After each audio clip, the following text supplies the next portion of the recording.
What's up, everybody? Welcome to the GameOverGreggy show. I am not Greg, nor am I Tim. I am the other one, Nick Scarpino, today with me with an amazing cast. Tim and Greg off in Mizzou, living the life out there. You guys have a couple of videos coming to your way. They're going to chronicle that whole thing. It's going to be super fun. But in their absence, I am taking control of the show one more time. But fear not, I am joined by an amazing, amazing crew of talented people.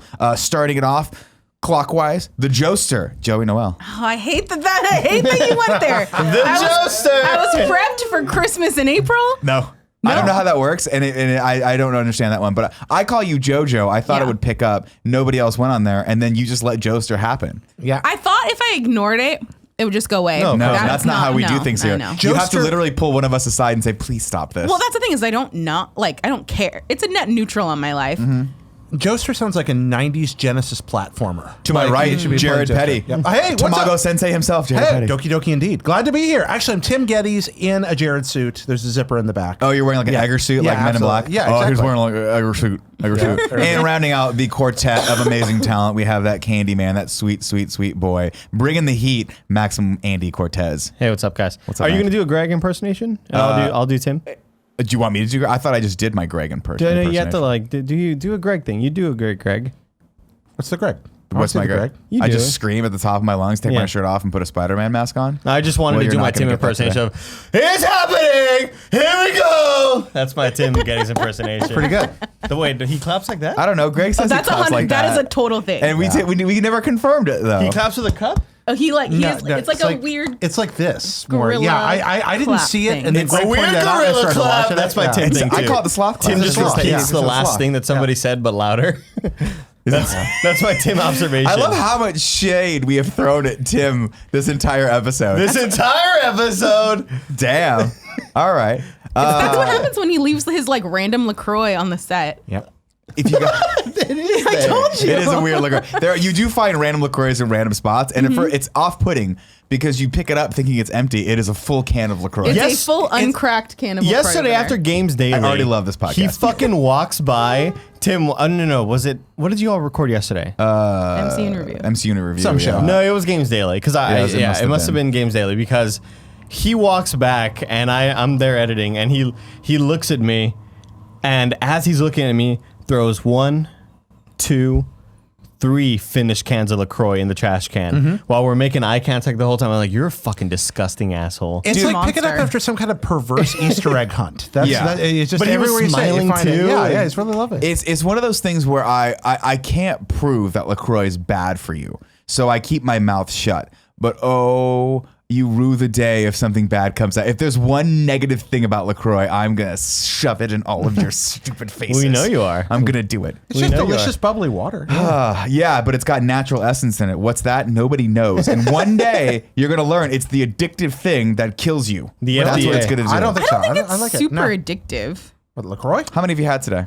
This is maybe my second one. We have to drink as many as possible. Yeah, it's more of like a matter of convenience that we have 17,000 boxes. No, of them here. if we were smart, we would just start. Again, Kevin, where are we at with bartering with LaCroix for goods and services? Yeah. Are we going to get that Captain America shield down in the comic experience? The owner is still on vacation. Okay. And hopefully he will be back. Kevin and I came up with a brilliant idea. I don't know if you guys know this or not, but we have this. so many cases. It's actually we can use LaCroix commerce. We can use cases to barter things, and we're going to be doing that. Forget Bitcoin, we have LaCroix. It's We a have unique LaCroix. currency. Yeah, it is. It is LaCroix. definitely. Well, they're a commodity right now. Yeah. That's all I'm saying. Is they're in such high demand that one case of LaCroix normally goes for about $2. We could easily sell it for $5 to $10. I feel like. Or what I'm hoping we can do is the inverse, which is if something is a $5 item, I will give you as many cases of LaCroix that can fit in your house for that item. In exchange for that.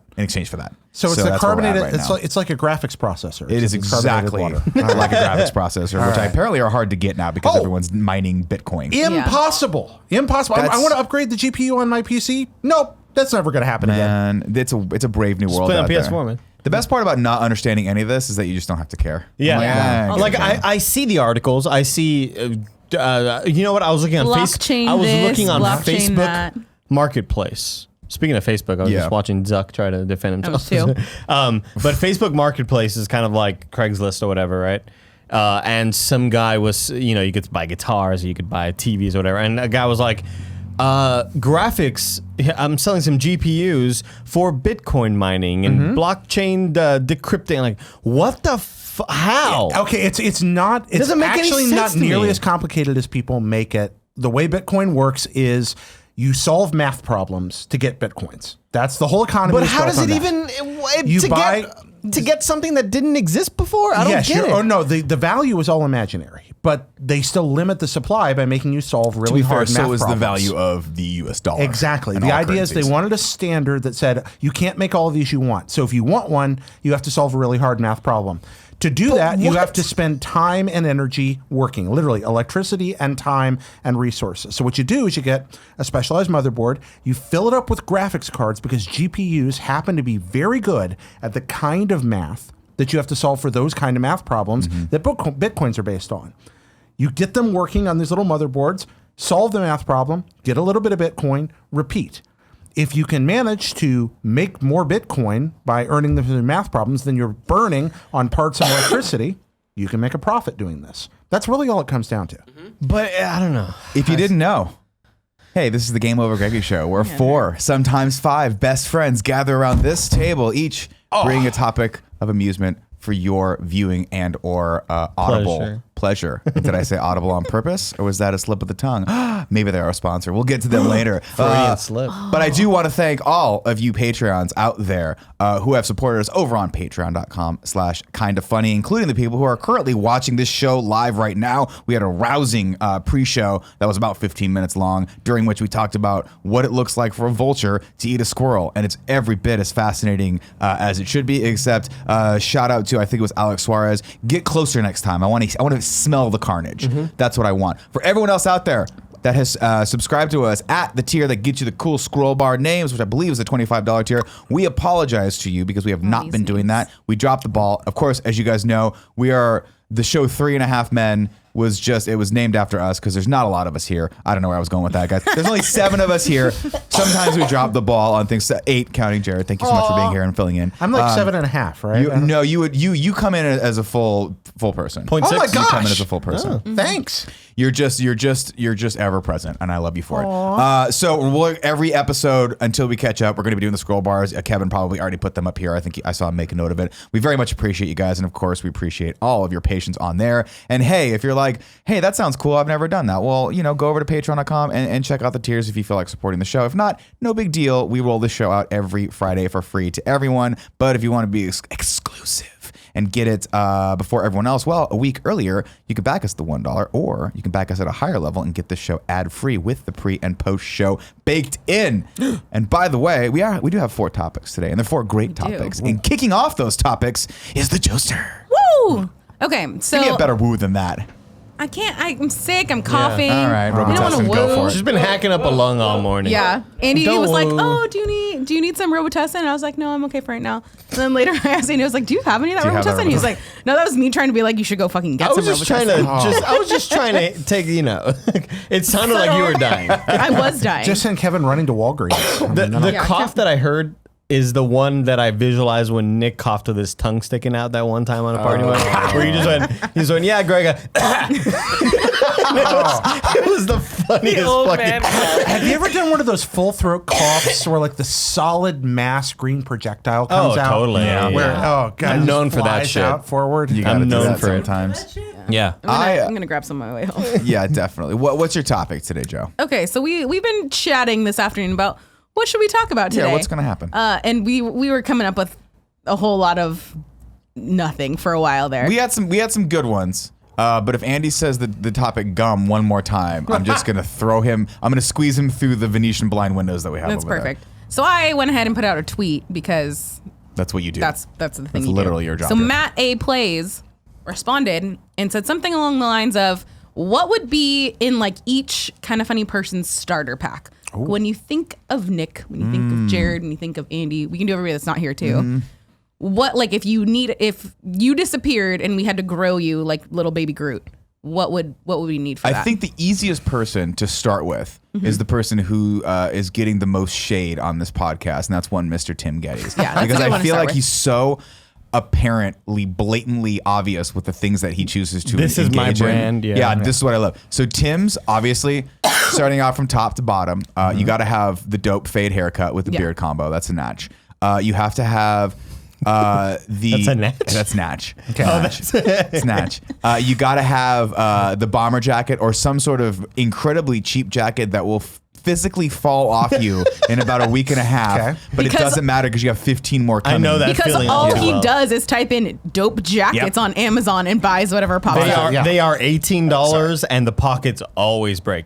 Always. Like always. They don't break. He just at one point puts his hand in his pocket and it just keeps going. Yeah, the seam just tears. keeps going. It The seam just sucks so tears. bad when it happens. I feel like Tim also likes to wear the Levi jeans. Yeah. That's But it. now he's in some sort of like jean crisis because they've discontinued his I'm sure he'll go and find more of them somewhere on, he'll find a cache of Levi commuter jeans someplace and he'll find those. He did.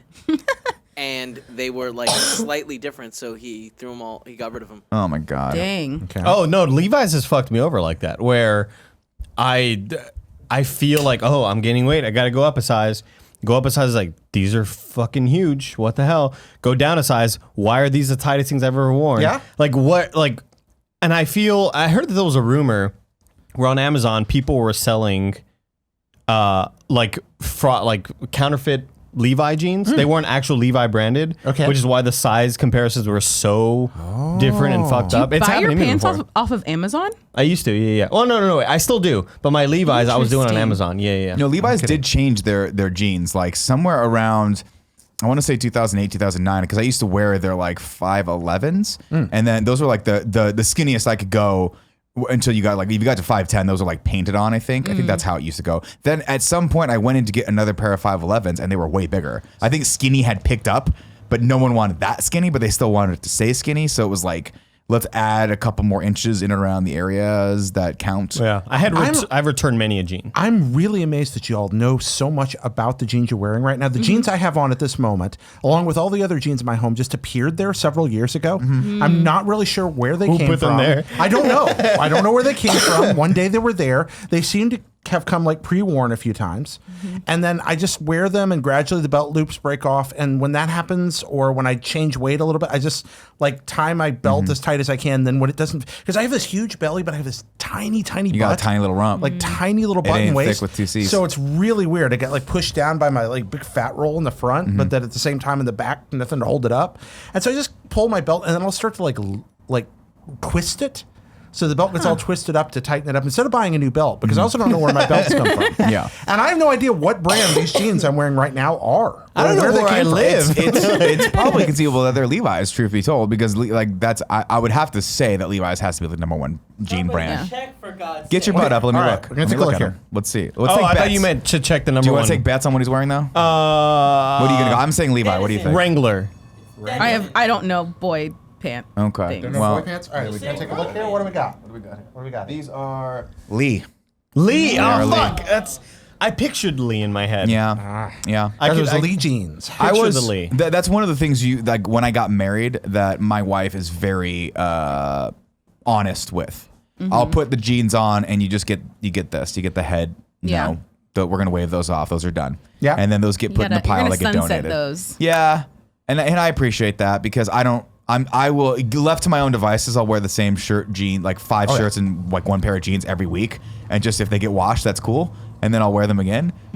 So it's Do you nice still to have your Coca-Cola shirt, or did D? No, I nix think that that's one? gone now. It might still be in the closet because I like to keep a couple shirts that have a little bit more color because I have so many black Do you have shirts. the yellow? No, I can relate to that. button-up shirt? My closet looks like Charlie Brown's closet. Like it's just like the same black or gray hoodie all the way down. I thought you meant you literally have that Charlie Brown. No, yellow and brown but there's shirt. one of the cartoons you seen you see wear that. inside his closet, and it's just Charlie Brown shirts all Yeah, the way like Doug down. Funny. Yeah. Doug Yeah, Funny. it's the same thing for it. Like it's just black and gray hoodies and jeans, and that's the best thing. But I think we were on Tim, right? We were. I'm sorry. So Yeah. all so this rounding is- out Tim, I would say Levi jeans. You got the Jordans on his feet. You have to have the Jordans, and then of course no starter kit for Tim would be complete unless it has 15 to 16 cases of LaCroix in it. It's I got a think LaCroix, and this should all be packaged in a giant GameCube-shaped chest. I think because we're talking about his physical appearance, but it's not. But there's all. more to oh, Tim. no, more yeah. to the man. No, You yeah, gotta- there's more to starter kits than just what you wear. Absolutely. Yeah, for sure. I guess we got to have those that love. I feel like we need some sort of Crash Bandicoot item. a Crash Bandicoot. No, item. no. So you don't need that in the starter kit. You need it ever looming on the horizon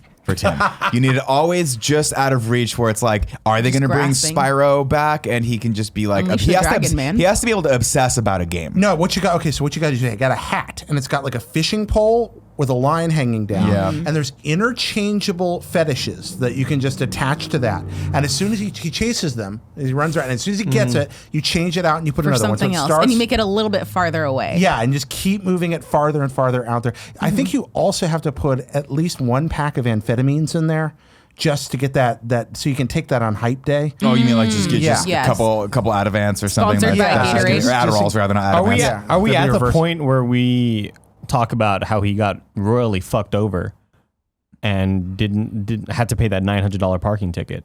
No, Is that- I think he updated that on the morning show. For any GOG listeners that don't know, on the morning show a while back, Tim got a parking ticket for close to $900. That's fun. If you scroll back at the morning show, I want to say it's maybe like 2-3 months 2 ago? months ago. Yeah, Yeah. you'll see in the thumbnail it actually has the 800 and some odd dollar parking ticket in the thumbnail. This is an egregious fine that Tim got for accidentally parking in a spot that didn't look like anything, but was in fact even a know if he- handicap. Yeah. He He wasn't- didn't even park. He didn't even get out of the car. No, Car but wasn't even technically off. parking by the definition of By parking is that you stopping? just stop the car in a place. That's they don't give a shit if the car's on or off or not. They don't care about that. But yeah, I think he was fighting it and then just was there. People were like, "You're not gonna." You just gotta Hashtag pay justice this for thing. Tim. They'll nail you for a handy spot.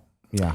To be fair, Tim is not the kind of person that would willingly park in a handicap Right. spot. If had he known that it was an illegal place to pull over, I'm sure he would have not done that. Yeah. But it's one of those things like for a lot They of weren't people even blue listening to stripes. this, They were like white stripes that didn't. That could have been like a loading zone. yeah, or it, something. it looks like a place where a truck would move. Would like Right. for those of you that don't know that don't live in a big city, parking you just pull over wherever you can most of the time. Everyone's either double parked or parked in a spot that's a driveway or something, and so it's not uncommon to be like, I just got to pull over here real quick to pick my friend, like someone up, so they don't have to run into traffic or I don't have to keep circling this freaking block. Yep. So yeah, Tim got screwed over on that. But is that in a starter kit like less than $900? Yeah, now? I just don't know Yeah. if that's like enough of his thing to like. no. No, I don't. No, find but a that- second iPhone definitely is. Oh yeah, Oh, I was there we gonna go. bring that up too. Oh. Yeah, second iPhone. Also, did you already mention the short sleeve collared shirt with? All over print. The pigeons. Yeah, like I mean any sort of all over print pigeons. I like It's not that. short. It's long sleeve long that he sleeve rolls rolled up. up. He tried so to wear it's short. 3/4. He did try to go short sleeves for a while. He has it's worn a full sleeve. It's No, he's worn short sleeve He's- stuff he before, has, like the but he's- Rugrats stuff, the Nickelodeon stuff. short But those sleeve- are shirts that people sent to him. Those Wait, weren't. the short sleeves are specifically for E3 because it's hot. It's It's hot. not a joke. He gets stinky. He literally goes and buys short sleeves just for E3. He's such a baby, dude. Dude, it's hot. You've been on that show floor. It's hot when you're There's doing a a lot of live bodies show. over there. There are a lot of A lot of bodies, lights. a lot of cosplayers, and a lot of mascots in fur running around. I'll never forget when me, Kevin, Tim, and I think Cool Greg were walking. We decided to walk to fucking Ceremony. No, not Ceremony. Stonestown. And then we knew it was a terrible decision to walk because it's like just far enough, right? And on the way back, Tim was like, "Fuck, I'm gonna get sunburned." Like, it wasn't even. It's like super overcast. I was with you guys Yeah, that day. and then I'm like, the "You're not next gonna day get he was so sunburned. I feel like SPF like 700 needs that's to be in the beautiful. Tim Gettys Yeah. starter pack. Wherever Oh, yeah. his people came from, they are not sun-faring people. They're not Mediterranean Where are the people. Gettys from? I have to imagine Ireland or someplace that Antarctica. is A dark constantly cave. dark. Yeah, like 40 days. Where was the movie 40 Days of Night shot? That was Barrow, Alaska. Then he is a Barrow Alaskan. They only surface during the nighttime, sort of thing. Either that or he's a mole person. Fun fact: Barrow, Alaska, home of the world's northernmost Mexican restaurant. What's it called? Something like the person's name's north of the border. That's It's like that's Morty's dope. north of the border. Or That's something dope. like that. I wonder how Yeah. good the beans are there. I have a friend that ate there. He said it was really good. My biggest problem with Mexican food, wherever you go, is the farther you get away from Mexico, they just don't get the beans right. They can't get the ingredients correct. Well, apparently in Barrow, it's pretty much the same ingredients in almost every restaurant, just done different ways, like frozen meat, like frozen beef and beans, and Just all wrapped the up things in they're a taking quasi-taco. in different kind of ways. Well, he said the food was pretty good, but the best thing about eating at whatever is north of the border is that if you ever eat there from out of town, for the rest of your life, you'll get a handwritten Christmas card from them every year. Wow. That is amazing. That's a thing. That's good customer Well, now you know. service. Yeah. Speaking of food, Yeah. I feel like in the Tim Gettys starter pack, we need to have some sort of crappy chain restaurant. Chipotle, probably. Chipotle, Or no, Gordo's. Olive Garden. It has to be Gordo's. Like he has to go to Gordo's. What's the all pizza time. place that he likes? Senores. Oh, senores. He does like bad food. That's Yeah. true. There should also be a day planner that has 3 stages of workday in it. The first stage was this intense reading stage. He does a lot of that. Second stage was the show stage. What's up, everybody? This Kind of Funny Games cast. I'm your host. And then third The stage, first ever is- which is mellow stage. Yeah. Hey, yeah. There's also That's a don't, great don't Tim forget Gaines about don't forget about I was about to disagree with you, but I changed my mind and I am agreeing with you. Tim Gettys. He has that. Wait, no, you're right. No, you're right. He does that to me a Does lot. he? Yeah. Ah. Let's do that. Let's shift gears though, because I feel like we've spent A lot of time talking way about more Tim. time talking about Tim than I thought we were going to. Let's true. shift to my other most fascinating person in this office. Cool, Greg. Oh no, Cool Greg. Actually, Cool Greg was easy to start. He has 1 pair of jeans, 1 shirt, and the night. That's all he needs. He goes out there and that's all he needs. He needs his legit boss He does. things. He doesn't need those. He doesn't need anything. Cool Greg could literally live off the land better than any of us here, and I have no idea how he would do it. No, I want to talk about the Great Wall himself, the man who keeps everything running. What is in Kevin Coelho's starter kit? Milkshakes. Oh, man. I was gonna say milkshake. You fucking stole it from me. Milkshakes. Yeah. An obscene amount of cables. Yes. Oh, yeah. USB cables, HDMI cables.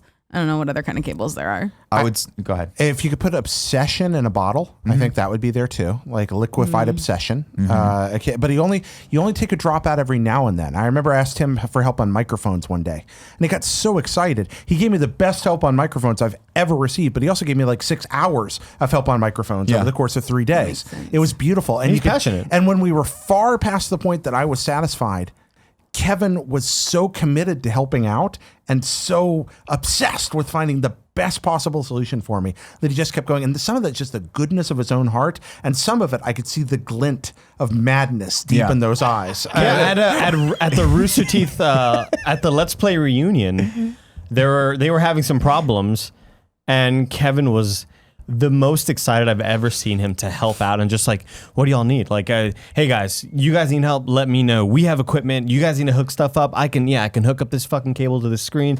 Like, he was like the most jazzed. But then the next morning he had to wake up early, and then it turns out they didn't need him. And so he wasn't too happy about that. God, you were I was pissed. fucking furious.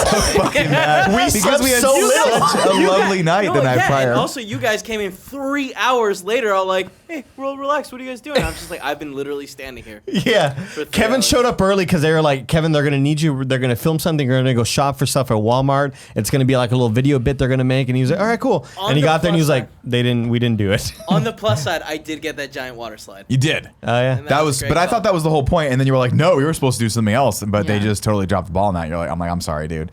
To be fair, I slept in a very quiet, air conditioned room, and it was lovely. So nice. Oh, that And we had that was the sleepover night. That's was when we the had sleepover pizza night. and hung out and watched American Vandal. I literally, I'm like, why don't we just do that again? Turn the camera on and just hang out. That's what we should do for the next Let's Play. It should be Let's Play sleepover. We all sleep in the same house and watch and tell scary stories to each other and watch. that sounds That amazing. was like essentially the first night, which we just didn't. We didn't stream that. Yeah. Yeah. The first night was the best because we streamed that Trivial Pursuit game where Greg got in a garbage bag. Oh, that's right. And he was an alien. What else think is I saw on this. Kevin's Kevin list? Oh, I- definitely has some sort of hipster hat in his The red starter kit. fucking shoes. Oh, got those the the shoes. red Vans. Kevin's a van guy. Yeah. yeah. He also wears Levi's. No, it's in the furry jacket. yeah. But I haven't seen it enough. Have we gone to a party recently? It's This the party, jacket. I haven't seen it since the Grant. No, yeah, Grant. That's a good point. I haven't seen it since the holiday party. Yeah. I also think that in Kevin's kit, at the very bottom, there's an ornate envelope made of very heavy, high-quality paper. It is sealed with the seal of House Lannister in wax. And on the front, in cursive, it just says, in gold ink, Master Plan. It hasn't been unsealed.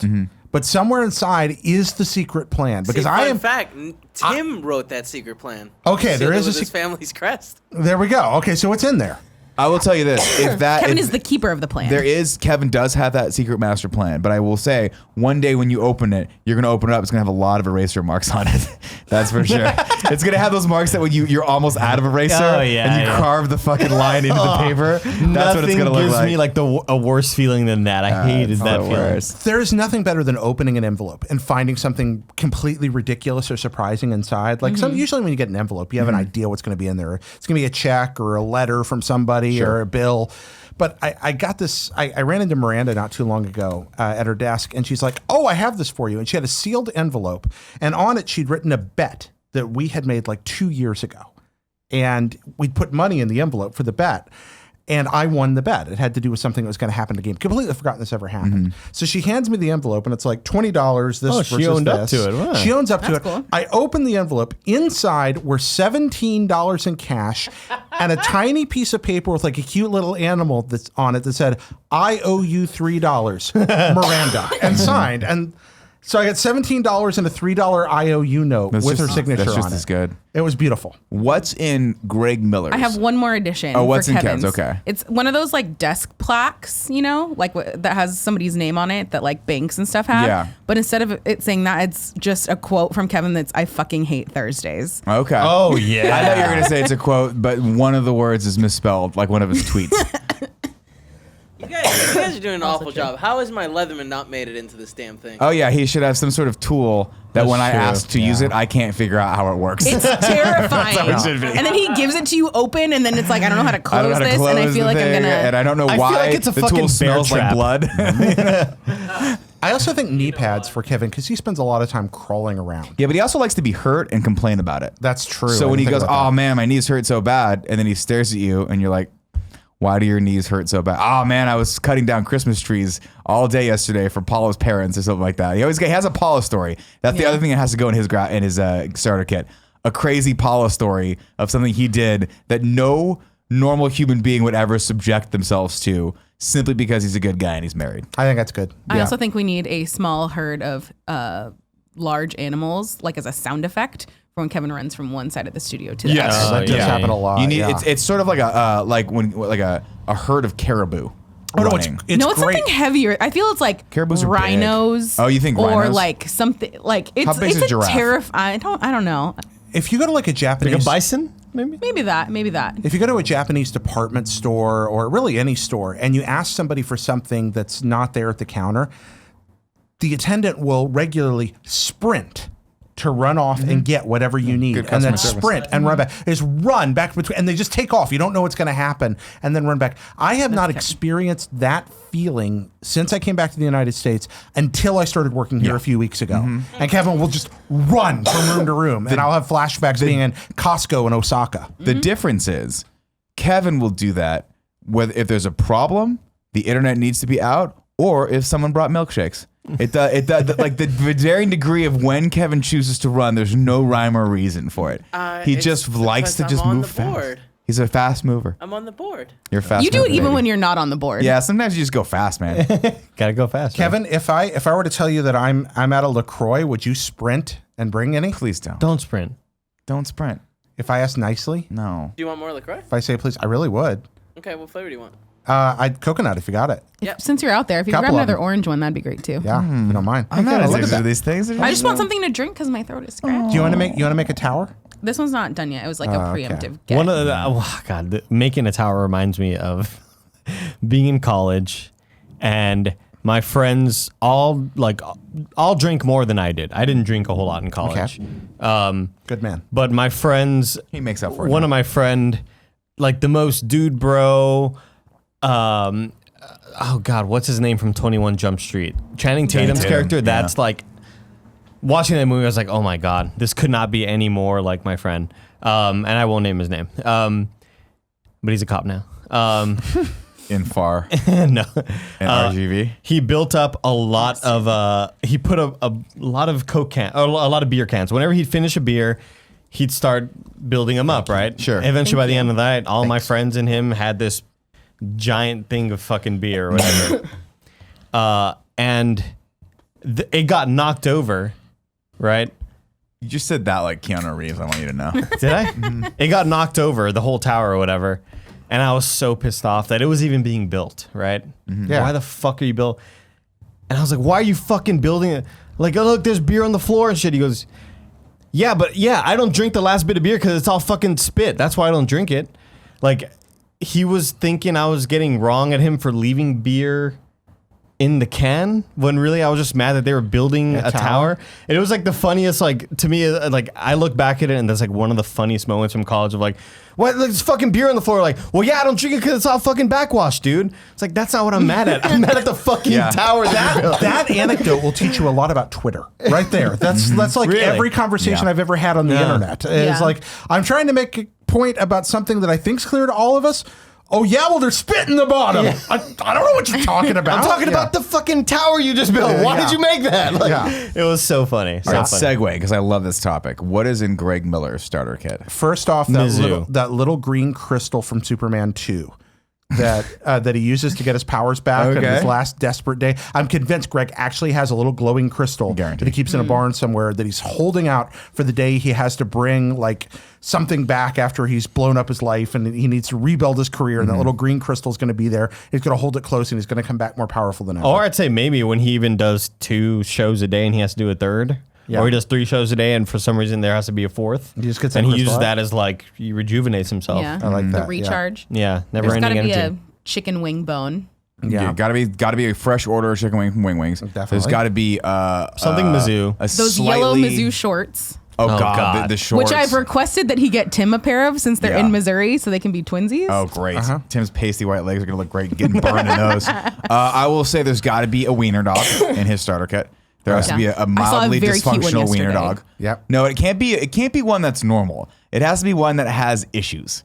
Because ever since I've known Portillo, he's had issues. The first time I met that dog, he got so excited, peed all over himself. He's and full me. of problems. And you can't let him jump off of anything higher than 1 inch. Yet he is the cutest thing you've ever seen in your entire life. Cute. Even with his weird crop circle, like shaved ass. It does have a strange ass. It's weird. They shaved it. I'm like, what fucking monster shaved this dog's butt in this capacity? Because they had to do it twice. They had to do it once for one leg and once for the other knee, right? But they shaved it unevenly, so it looks like steps going into from one leg to the other. I'm like, why would you do like have some artistry to it? Like at least shave it so when it grows back in, it looks like now it just looks weird. Yeah. I feel like for Greg, there's got to be like a 2-headed Janus statue, like the two-faced god. Yeah. And one side is generosity, Goldeneye. and on the other side is vanity. And they're just there, like the 2 aspects of Greg Miller's soul. I think it would be more like organization and chaos. Okay. Like Yeah. who was Chaos was the god was a god, right? Before yeah, the in Greek Greeks. mythology. Yeah. Who was Or, the I mean, opposite? Norse mythology. Who was the opposite of chaos? Was there an opposite of chaos? Peace? In a way, Odin kind of was, but Odin was. We're getting pretty off chaotic, topic. too. What I would say for Greg is instead of the two faces that Greg would have is he has this amazing capacity to be tremendously professional and like be the most professional person sitting there, and then he'll flip and you'll look over at him and he will be in a small baby tee with his belly hanging out in a Spider-Man mask screaming at Andy for no reason. Encouraging the PAX panel to take off his shirt. I love it. Well, I've seen so much like warmth. The man just glows with warmth and sincerity. But one of my all-time favorite memory of working at IGN was a day that Miller and Fran were both they were both working in the pit, and they got into a heated, loud argument about which of them was the more vain, where each was arguing for themselves. Oh, Fran. By the way, Like, Fran Fran wins was this arguing argument that he was the most hands vain. down. Greg, and they're going back and forth. It was beautiful. It was one of the most it's wonderful things easily I've ever Fran. seen. First off, Fran, I've never heard Fran yell. I've heard Greg yell. Greg yells all the time. I think he actually practices that when he goes home. Yeah. Fran doesn't yell. Fran just speaks louder. He still has the same level of his voice, like same style of speaking, but it's just a little bit louder. Just so you know, I'm angry, but I'm not really that angry with you. I've never actually seen Fran. It's more like piss turning up before. a television. Yeah, it's exactly like that. that's a good point. But to be yeah. fair, just Great. to end that argument right now, Fran 100% more vain Great comparison. than We're Greg. missing anything else for I Greg? mean, Greg's got he's got the Converse. He's got the glasses, of course. Yeah. Now he's got the beard, which is an addition. We'll see if he's got it's going to stick around or not. I feel I like think it's going it's to. in it to win it. Now it is weird to look at pictures of Greg without the beard. I don't think so. For some reason, Really? it still has not hit me yet. I still think it's like, yeah, it's I don't think it looks weird in that picture. Which I mean, that's not like a great what are you picture. pointing to? I mean, both, I guess. No, the wedding one. The Yeah, wedding the one on wedding top one. left. I'm not at all being facetious. Greg is highly sentimental, and I don't think you can have a Greg Miller starter kit that doesn't contain something related to Ghostbusters. I think that Yeah, you've got his Totally. entire Fun- Ghostbusters costume for one, and it is with fun- the power wand or whatever the fuck he calls it. Yeah, the proton pack, and it is fundamental to his career and how he started with It's how he started writing. Shut up. I literally, games. sorry, I can't let this one go. Every time I go, hey, nice proton pack and gun, he goes, it's called a neutrino wand, Nick. Okay, well that's different than power. Well, I couldn't think of the word neutrino, so I just said power wand. He's wearing an unlicensed nuclear accelerator on his back. I will also say Greg probably at some point has either a PSVR or a Vita stuffed someplace because I feel like he will never let the Vita die, even though Vita. I don't know if it's dead or not, but I'm assuming it is. He loves the written word. I think there'd be a newspaper clipping in there. Possibly. That's still Or a comic. very Greg. Yeah. Oh, Superman. Let's segue on to Andy, that sweet, sweet candy man. Obviously, a tiny Pomeranian. Oh my God, yeah, that's all you got. That's all we need to bring you back. Andy, it would not surprise me is if Andy had a starter kit, right? If someone's like, hey, we're going to do the Andy starter kit. If it was just a Pomeranian that was dressed exactly like him. And that's Somebody's gonna Photoshop that. Yes, please Photoshop I certainly that. hope so. But do the jeans go on the back two legs or on all four? Definitely. Back, the back two two legs, legs. because you got to have either a bomber jacket or members only jacket in there. Sure, yeah. And Some the cool hair. Pomeranian has to be not happy that it's in the outfit, but also not sad that it's in the outfit. It's like, okay, but Just kind of placid. I love Pomeranians. Yeah. I love Pomeranians. Poms. I just don't think that I don't have like an obsession with them though. No, it's not that you have an obsession with We've them. It's projected that this you onto are the him. office Pomeranian. You Okay. are. You're just that thing that's in all of our lives. That's just a delight. You're just a delight. You're never angry. You're never That's not true. Oh no, overly I get happy. angry. Well, it's only when Kevin fucks with you, but that's only once or twice a day. I'm so excited Yeah. for You everyone to were see mad that. at that. I'm just saying, like, when I think of the Pomeranian, you guys share a lot of traits. You're both beautiful creatures. Thank you. You're got both good creatures hair. that don't really put anyone out. You know, like my mother-in-law has a Pomeranian. It's a perfectly lovely dog. If you're like, hey, come sit on the couch, he goes, okay. If you're like, hey, don't sit on the couch anymore, he goes, okay, and just goes over and does whatever it wants to do. Okay. So that's what it is. What about the inner Andy? Like, what's beyond? This Pomeranian would be obviously listening to the Levitard show. Yeah. Oh God, no. Andy's starter kit has to have the blue earbuds, just tethered to Dan Lebitard's mouth. Yeah. If you have Like to, a and he's got mini Dan and Levitard. Stugatz. and Stugatz. Yeah.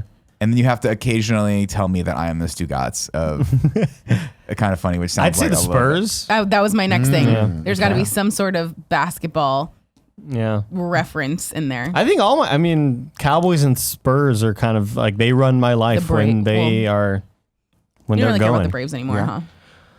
huh? This season we're looking good, not bad. It's like 6-4. Atlanta Braves looking good. I've grow up always, a I Braves guess, fan? huh? Did you grow up a Braves fan? Yeah. Where was home?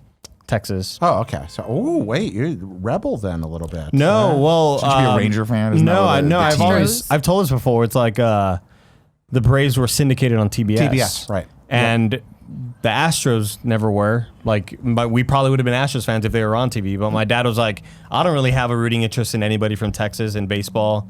But the Braves are always on TV, and I've been watching them, so I'm a fan now. That's how it was where I Yeah. grew up. The entire southeastern portion of the United States during the era of cable television grew up Braves fans. Yeah. Because they were on all the time. Or some people became Cubs fans because of WGN, Yeah. that sort of thing. Like Exactly. they're always on. Like they were on every fucking day, no joke. Like 4 to 5 times a week, the Braves were yeah. on TV. So, So same for me. We'd watch game constantly. They were my National League team for a long time. I Yeah. grew up an Orioles fan, but you always pulled for the Braves.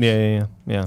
In your jacket pocket would be some sheet music with just the harmony highlighted. For the police, Yeah, for every sting in the police song. Yeah. Also, he has gum always, constantly. Except we talked about this earlier, and he's been, I've been slacking on slacking, the yeah. gum game. I asked for man. gum before the show. the last like week, maybe in the last month or so, because I remember Kevin walking up to me a few weeks ago, and I disappointed him. Felt bad about it. You're wasting away. Yeah, man. And you'd have some sort of like pro hyperlight drifter. Yeah. I feel like let's do Jared next because I feel like Jared's starter kit. Yeah, you're getting one. You're not getting out of this. Probably has a container full of meat in it. Oh, yeah. That's been half. Well, that's eaten. until recently, though, right? No, he's gone on and off low carb diets for a long time. We've okay, talked okay, I about didn't that. know. Yeah, low carb and other things. And generally eating some large single thing, whether it be an enormous sandwich or an enormous piece of meat of some kind. That's Yeah. true. Japan. Just the entire country of Japan is in your starter kit. That's accurate. Yeah, Yeah, definitely. obviously, we have to include some soup in that, some warm soup. Specifically to put in into pockets. that. In Absolutely. pockets. Or not. Aw. Whatever. Soup container. You know, I do whatever love you wanna soup. do. Containers full of soup. Yes, containers full of soup. Little That cans. name got shut down. Yeah, that's the one that didn't go. Containers full of soup was on the reject. That's list. first draft. I also floor. feel like your starter kit's gonna be like that bag in Harry Potter, where like you just keep going in it, and you pull out the biggest, vastest library of video game information that anyone's ever seen. None of which I've ever heard of. Like literally, I will thumb through the entire thing. Like I will never get to a fact that I actually know. So esoteric idiosity. Like, I wasn't gonna say useless information, but it's so running right by it. It's skirting the line. Highway It's to a byway. targeted Highway to byway. audience. I could have spent my whole life informational trying to cure cancer. Instead, I decided to know more about Zwei 2 by Falcom. Yeah, Exactly, yeah. exactly. I don't even know how to spell Zwei, but I'm The assuming fact that there's Zwei 2 is what makes it great. Like Zwei means two, and then there's Zwei, Two, and then two. there's Zwei 2. interesting. It's beautiful. You see what I'm talking about, people? Yeah. That would be in there. What else? Nihon in there? Falcom, man. I don't know. See, Jared hasn't worked here long enough. I Yeah. worked alongside Jared at IGN for a while, but we never really we weren't in this close proximity so that I can learn the nuances of Mr. JP. There just Jesus, are the no- man above. What's that? Jesus, the man above. I do like the Jesus. You got big ups to God. You're saving some room for Jesus. Yeah. I don't know. What else would be in your starter kit? Oh, I mean, I kind of feel like I'd be cheating if I say what's in my starter kit. Yeah, but I don't know you that well. Oh, yeah. I had to throw out Spurs and Cowboys. I had to Yeah. do that. That's true. I think my starter kit probably includes antidepressants of some kind. Fantastic. That's honestly a very real part of my life. So probably a little bit of salty tears and antidepressants in there. I love to read, so there's got to be books in my starter Would it kit. be a novelization of a video game and or comic book novelization of a movie or So something? I read everything. Do you now? I read. What are you I'll reading read right now? Greek and Roman classics. Right now, actually, that's what I've been reading through. Greek and Roman is classics. Roman classics. reading a lot of them. Some But of I my also- favorites. But I Yeah. also read but it would be all that to like horrible hackery like paperbacks from 30 years ago with literally sitting there the other day like reading through a Robotech novel from Oh, like I used to 1989. love those. Yeah, I so- read that first Robotech novel that they ever came out with, and I was like, "What? There's extra stuff in here that wasn't in the cartoon." I didn't Exactly. realize the author You're had a just taken a Robotech liberty. guy? Oh yeah, I'm a huge Can we Robotech do a guy. Robotech show one day? We can absolutely do it. Are you kidding me? Nick loves Well, that's Robotech. not a Robotech toy right there. That's actually a Transformer. toy. Transformer, But if you yeah. look back there, that's my Robotech tech collection, including Clash of the Bionoids, which was a Japanese movie called Do You Remember Love, brought over here. They call it Clash of the Bionoids. Holy min Batman. Yeah, I know. I made my grandma Scarpino buy me that in a KB Toys when I was a kid. I was like, Grandma, I know you don't know me very well. Okay. But I need you to buy. I need you to buy. Well, she didn't. This is back in the day where grandmas didn't really talk. She didn't talk to me. She didn't know fucking idea who I was. She's like, he's my grandson, I guess. I don't know. We don't talk. Is this the Harmony Gold I set? know you or is it just met different? me, Grandma. That. Or is this the FHS that has the stuff cut out of it, or is it the later one? I don't know. I can't really see it well look. from I here. had all the VHS tapes back in the day, and then I threw Yeah. those out once the remastered DVDs came out. But then I've also got Macross 2. Yeah. And then Do you have Plus over there? Do you have Macross I Plus think over there? Plus is down there. Down somewhere. there? Okay. Yeah. This is sorry. If you were around for it, it was the best thing on TV. It was the just best like- show fucking Yeah. ever. And I will say this to you right now. I love Transformers. Good for you. He-Man, rock on, dude, with your cool abs. Do you really love Transformers? When I was a kid, I did. Okay. But nothing compared to Robotech. Yeah. Nothing compared. When you saw it, it was just like it had come down from another planet, and there was so much there that that's the first interracial couple I ever remember. yeah. From my childhood, like Rick being and depicted Claudia, in yeah. media. Roy Yeah. and Claudia, excuse and me. you'd sit there and be like, and what made it amazing was like, it wasn't anybody who's like, why look, an interracial couple. No, Yeah. it was just like part That of was life. it. That was Nobody, just it. and for the early 1980s for children's programming, that was unheard also, of. and And it's, yeah. this is a cartoon series that was, by the way, it was I think it was more like a space soap opera. Yeah. But it was a cartoon series that dealt with death in a very, very like real way. There was no sugarcoating it of like, oh, so and so died, and it's kind of sad. It was like a horrible, tragic. Oh my death. gosh, pineapple salad, like pineapple salad. Yeah, when Roy, like, God, oh my man, gosh, he just It's like, keels over. whoa. She's like, Spoilers. oh, she has this amazing like Yeah. line. Basically, the story's great. It's we're getting off on a huge tangent What's right in now, Nick's but I don't. yeah, exactly. This is the segue. We should go back. This would definitely be in my bag. Like, it would be the old DVDs that I never intend to watch again. That I've queued up all of them on my Amazon queue, and I'm not going to watch because I have like every iteration of Robotech queued up on my Amazon queue that's available. No And carbs. I've only gone back and watched 0 carbs in that kit. 100%. A lot no of carbs. cheese. Yeah. A lot of cheese. Probably do eat a lot of cheese in now. that kit. Yeah. My cholesterol test just came back a little high right now for the old LDL. and HCl cholesterol. So I got to keep an eye on that as I progress through this ketogenic diet. It's a known problem with keto, and a lot of people say it's not something you need to worry about, and some people say, hey, I'm your doctor, trust me, you should worry about this. Axiom Verge. A copy of Axiom Verge, probably. Well done, sir. Whenever I think something that like screams Nick to me is his North Face jacket, but specifically when we get to his car, which I also and he puts it in the trunk. That is like a classic Nick move. That is such a Nick move. Yeah.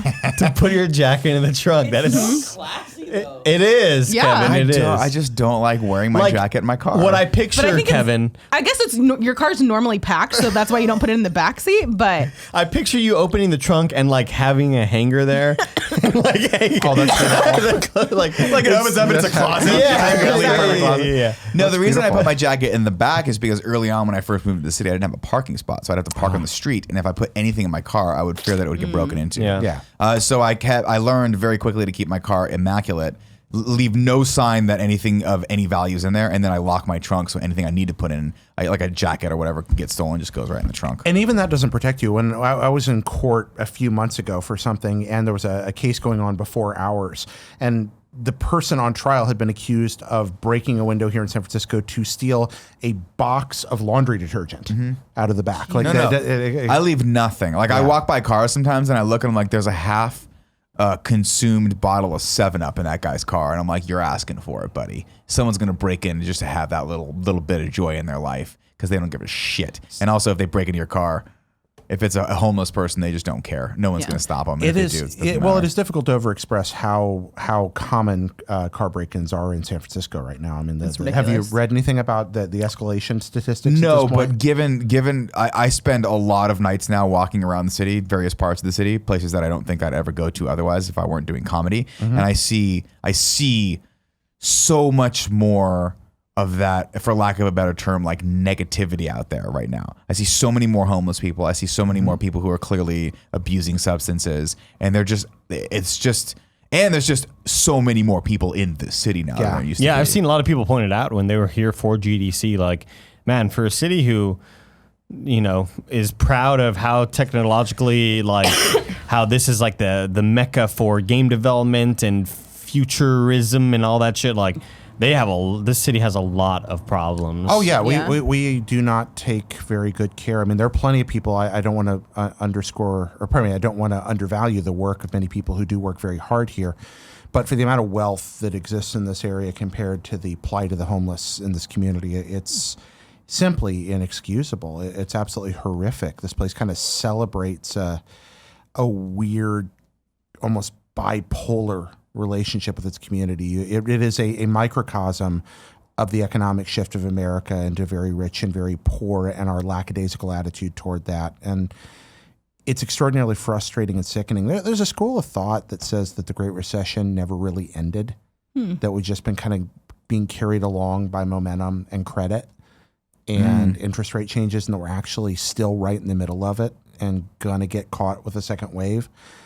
That's no doubt. But when I would say around the city, I tend to. But the problems that cause recession didn't go away. But that's not the problem that's causing the issue with homeless in this city. The problem that's the issue with homeless in this city is the regulations surrounding them. From what I understand, I've talked to a lot of small business owners, not the least of which is a person who owns a club that I went to on Sunday night. When I walked in, I was like, hey, there's someone outside who is literally lying almost naked on the ground, screaming in either pain or something. Can you call someone? And he was like, I'll be honest with you, I call them every day. They either don't show up or it takes them 2 hours, at which time that person's gone.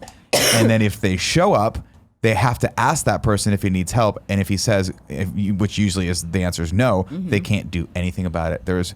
Every cop's hand is tied in the city because of the way the rules and regulations worked. And you see it all the time. Every neighborhood you go to, you're like, I see a cop, I see a homeless person. Where is the disconnect here? That guy's getting, like, not to disparage the police, they're hardworking here, but they literally, I've always wondered, like, why isn't he either helping or taking care of this person? And it's just because there's nothing they can do. Well, and there's a lot of layers to this. I don't want to oversimplify an extraordinarily complex issue. I mean, just because a person doesn't have a home doesn't mean they don't have distinctive rights to where they want to be, how they want to act when they are where they are. And in this city in particular, those rights are largely respected. At the same time, there are people in all walks of life here, whether they're homeless or whether they're living in what's called an SMO, which are the little hotels in the Tenderloin that are effectively, some of them are apartments that seem to be set right at welfare price rates so that they can kind of keep people locked into living there. And there's all kinds of, I don't want to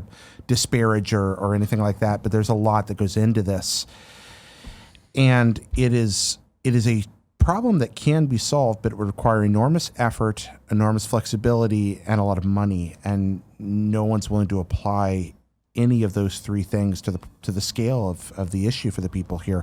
And again, I'm sitting here in my nice, happy, warm studio talking about this. It's not.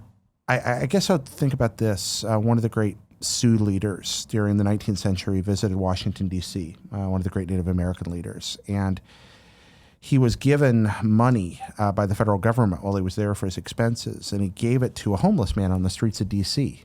in the late 1800s. And he was just appalled. He said, among our people, he's like, you wouldn't let anyone live this way. You wouldn't allow someone to suffer like this. People can live as they wish, but we would not let somebody lay on the street and starve.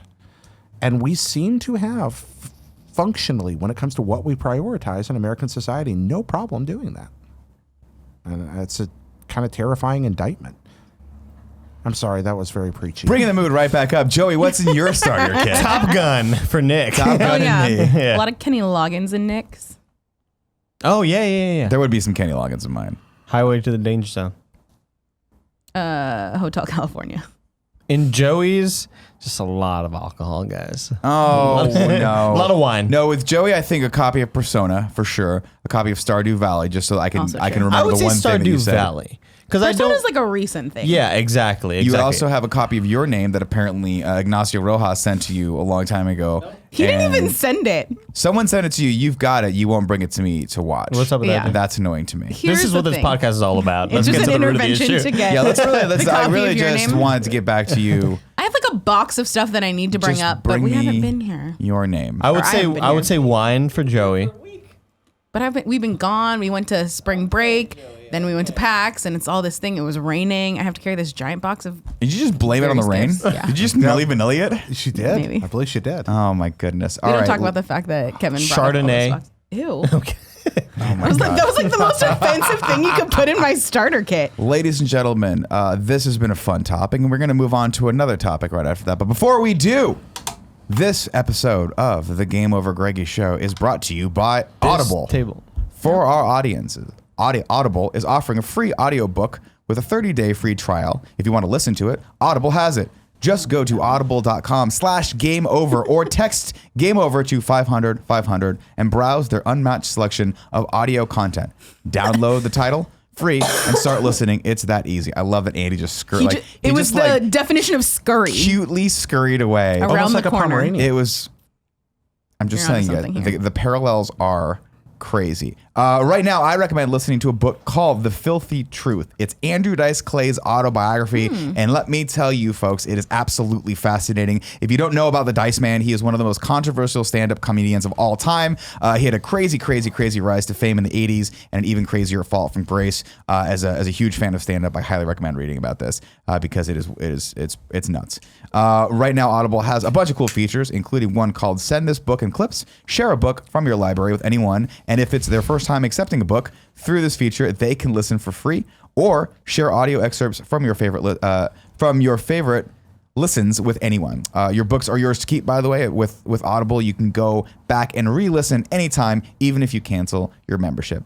Get a free audiobook with a 30-day free trial at audible.com/gameover or text GameOver, all one word, to 500-500. That's all at audible.com/gameover or text GameOver to 500-500. Thanks to Audible for supporting the Game Over Greggy Show. Woohoo! I didn't know you could keep your books. It was a fun little. I know, it's fun. Oh yeah, I got some of those Audible credits. I love audiobooks, and I'm a big fan of Audible.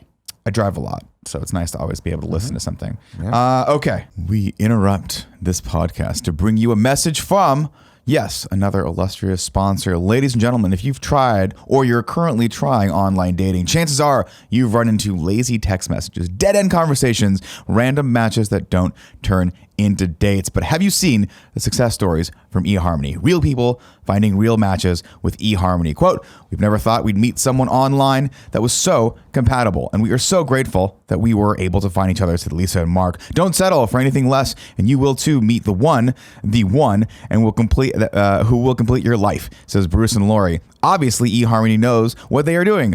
When it's love, there's just no stopping it. We are singing the praises of eHarmony right now, says Jason and Anna. Those are all real couples, and we have a friend who has used eHarmony. Tim's friend Jess gave us a great personal experience. She says the sign-up process was super easy. They asked questions like, what 4 words would your friends use to describe you, and how important certain relationship traits are to you. They send you suggested matches in your email, and it feels a lot more manageable than endlessly swiping on some other dating apps. We won't name those. Right now, eHarmony takes steps that other dating sites don't do. In order to find you more compatible matches, eHarmony is built to help you find lasting, meaningful relationships, not shallow hookups. They have helped over 1 million people find their match, and they use decades of science, data, and psychological research to send you the right matches. Right now, listeners can get a free month with eHarmony when they sign up for a 3-month subscription. Enter the code GREGGY to check it out. Stop waiting and start your journey to a satisfying, meaningful relationship. It can be fun to play around with online dating apps, but when you're ready to fall in love and someone has had a when you're ready to fall in love with someone and have a meaningful relationship, there's one app that's built to bring you real love, eHarmony. Come see how eHarmony can change your life. Go to eHarmony.com and get started. Enter code GREGGY at checkout. Now, back to your podcast. Whoosh!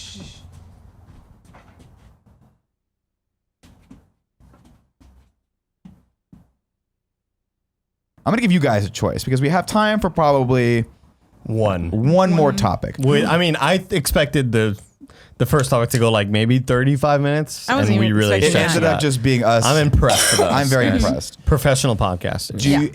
Andy, do you want to do yours? I'll do my topic. Let's do your topic. Andy, what's I your remember topic? what yours If you had the powers of resurrection, which chewing gum would you bring back into business? Because I would go with Unacceptable. I would This go is with not what you 5 told me. gums, green apple. Unacceptable. Oh yeah. Right, Kevin? Thank you so much. Oh man. Now let's talk. You a if you have the Beeman's powers of resurrection, which celebrity would you bring back? That's the better topic. Celebrity. Because you and this gum obsession, you need to see someone. I don't know what you're talking about. You need to see someone. Celebrity. I like this one. I like this one a lot. I would bring back Prince. Oh, Prince, that's a as good you one. know, just passed away. I've been listening to a lot of Prince lately. Not Prince from like a year ago. I want the Prince who made Kiss, like of that Because- era, because he does But that. but he died. If like, you're not.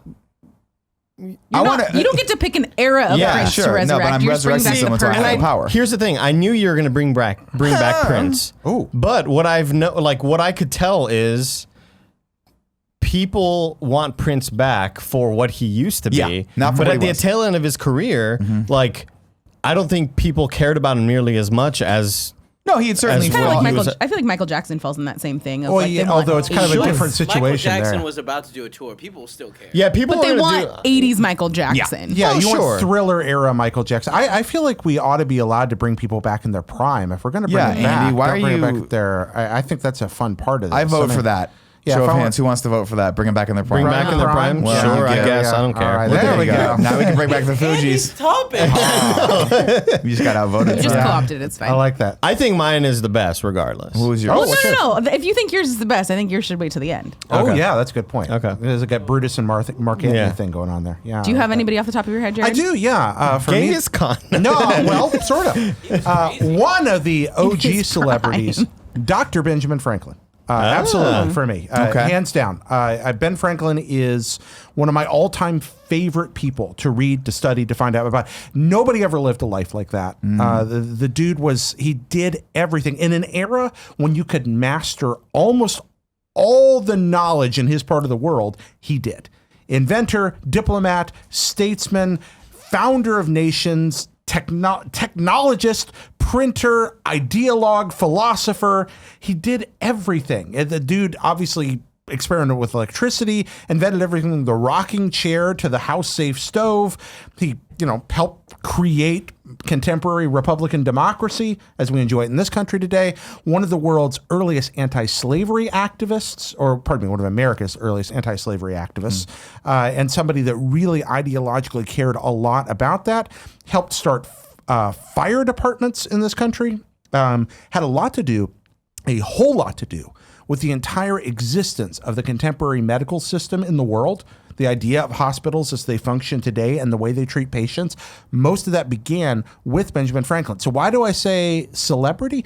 Because he became one of the world's first truly recognizable celebrities. He traveled internationally a lot, especially to France, where his image became something that was, printing still a fairly new technology. There's that face of Benjamin Franklin all over the place with that iconic hat on, often a beaver skin hat that he wore there. And he adopted a persona. He set fashion trends. The products that he wore became things people wanted to wear. The parties he was went like Kim to. Kardashian. Yeah, he was the Kim Kardashian of the. He of that era. enlisted the help of the French government in the American Revolution, largely by seducing the ladies of the French court. Damn. That Baller. became. Damn, Benjamin Franklin. Dude was. This proves to me that we could all be living our best lives Benjamin if we didn't have Stanklin, TV. you know? You know what I'm talking about? Yeah. What? Because all of these guys back then had nothing better to do than master things. Yeah. Oh, I think I you got said nothing- masturbate. I'm sure they did a tremendous amount of that as well, if it was okay with their religion. But I often think about this sometimes, where I'm like, how much of my world is just a constant distraction? Yeah. How much of it is enhancing my life versus detracting from my life? Now, for sure, everything I do from the hours of 9 o'clock at night till when I go to bed, definitely a distraction by design, because I want to wind down and just relax and not give a shit about what I'm doing. But like when you've watched as many episodes of Friends, when you've rewatched as many episodes of Friends Oh my as God, I me have, and you Joey in The can't Office. stop The but Office wonder is so like, good. what could I have I rewatched taught Dinner myself Party in last this night. time? Well, to be fair, no one told you life was going to be this way. I mean, and that's That's not your fault, Nick. That's not your fault. I mean, my job's a joke and I'm broke. My we- love life's rearranged. I thought it was DOA. It's DOA. Shit, you're right. I skip the intro because now Netflix got wise. They were like, if we let them skip the intro, they'll watch 15 more episodes in that But then time. you can't do the clapping. I want I to do don't need one quick tangent to bring Jared's incredibly intellectual conversation to the dumb side. When he was describing the different roles that Benjamin Franklin had, it really reminded me of Big Daddy. When the little boy is Benjamin Franklin on stage, and he's like, he was a writer and an inventor and a statesman. Like, it just really reminded me of that. well, that's kind of also- how I talk. So it No, works. not really. But I also would like to point out the difference between overachiever here and loser here. I'm like, I'll bring back the guy I was just listening to in my car on the way to work. I don't think Prince was a spectacular artist. I don't think there's anything to be ashamed of. No, in the desire not to that. bring them But back. but then you were like, yo, I'm smarter than you. No, that was what for Franklin. It's just the opportunity to talk to him. talk Get to him on a podcast. and to listen to Do you him think- and to let him Do speak. you think I he'd want have a Mario signing Friends. booth at PAX or What? like at Comic-Con or something? I think Dr. Franklin would be one of the he'd be people that would president right better adapt to the contemporary world than most people. He proved quite adaptable through his whole life. He lived a long time, and the world changed a lot during that time. How old was he and when he he died? kept changing. Oh, he was in his 80s. Okay. And he kept changing with it. Like, this is a dude that, because when he was like a young dude, he was a weightlifter, he was a swimmer, he was a printer, he was like apparently pretty buff. He was his bastard son was the governor of New Jersey. He had lifelong affairs with multiple people, virile through the course of his whole life. Very, very, but he kept a diary where he was always trying to self-discipline himself and self-improve. And a lot of that had to do with trying to adopt and engage with new ideas in a non-pretentious way, which he wasn't perfect. He had all kinds of flaws and faults. I think the most rad thing he ever did was when he got older, he got gout in his foot. He did a 900 on a half pipe. Damn. So it made Sean was it like, made I'm like inspired by walking Ben Franklin. hurt for him. And so sometimes he would have prisoners from the penitentiary in Pennsylvania when he had to go to Congress, and they built this little like seat with the carry things on it, and he would be carried back and forth to Congress through the streets. like a pharaoh, like a king of Egypt. They would they would come out of prison, carry him there, then he'd like tip them, and they'd go back to jail, and he'd hang out, and then they'd come pick him up later in the day. So like And let he him- invented the taxi cab, basically. well, the idea of the penitentiary then, even again, the idea was that it was actually supposed to be something better than a dungeon. So there was this idea that, wait, what if people falling into lives of crime because maybe they lack job skills or new opportunities, and we ought to like help them develop those. Don't bring your far left liberal ideas to this table, sir. We all know what prison should be. It should be a hell from which no one comes back. Yeah, that's what it should be. The Quakers actually had a lot to do with that idea. The Quaker and Pennsylvania, being where he was from, was a heavily Quaker area. So that's where we get the term penitentiary, place to be penitent, place to repent. Repent does not mean feel sorry. Repent means to feel sorry, to turn away, and to change the way you're doing things. It's a very different idea than just being like, oops, I screwed up. It's, oops, I screwed up, and now I'm going to try to make it better. Joe. Yeah. Who would you bring back from the beyond? Damn, mine's Patrick not going to live back. P. Swayze. That's now, a good one. Again, here's the problem, right? Yeah. I love P. Swayze. You know I love P. Swayze. But P. Swayze, toward the end of his life, did not do a whole bunch that I'm aware of. So what era of P. Swayze are we talking right now? No, don't even bring back an era. Bring back Patrick Swayze because here's what because I'm going to hijack this really I quick, think Joey. you should bring You guys back are both Patrick hijacking Swayze, it. Dirty Dancing Patrick Swayze. That's my and let him gut start all over. instinct. Just let him start all over. Here's the other thing. I also have a very soft spot in my heart for The Outsiders, Patrick Swayze, God, going good way movie. back. Pony Boy. I know. He wasn't Pony Boy, was he? No, but he said Pony Boy. It was He's like, Dallas, Pony Boy, right? don't smoke too many cigarettes or I'll beat you. And he's like, don't do too many roofing tiles or I'll beat you. And they were brothers and they like fighted each other. Yeah. It was great. Was he Dallas? I think he was Dallas. Yeah, I think he was Dallas, yeah. Man, that movie had a great cast. Right? There's so many people in that movie. You got a little Tom Cruise. You got Rob Lowe. You got Rob Lowe. You got Emilio Estevez, I think, was in it, Yeah, right? for sure. Rob Lowe's been handsome forever. One of the It's crazy. Dylans Yes, was I in have it, his I feel like. autobiography. It's fascinating. Rob Lowe? Yeah. I'm almost, I might read that. I have Alec Baldwin's autobiography, and right now I'm reading Sam Kinnison's biography. I'm going down this really, you would love it, by the way. Yeah. Because he's the son of a preacher and he used to be a preacher. Yep. I'm reading a bunch of biographies right now, which I is have great. Rob Lowe, I have Patrick Swayze, and I have Sidney Poitier. Sidney Poitier. Ooh, lovely. Good mix.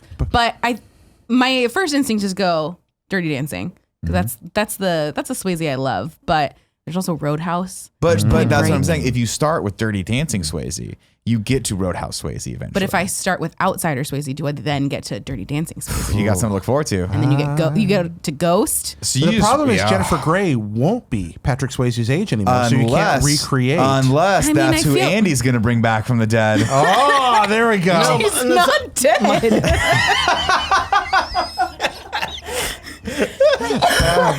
I was gonna say with Patrick Swayze, I would bring him back.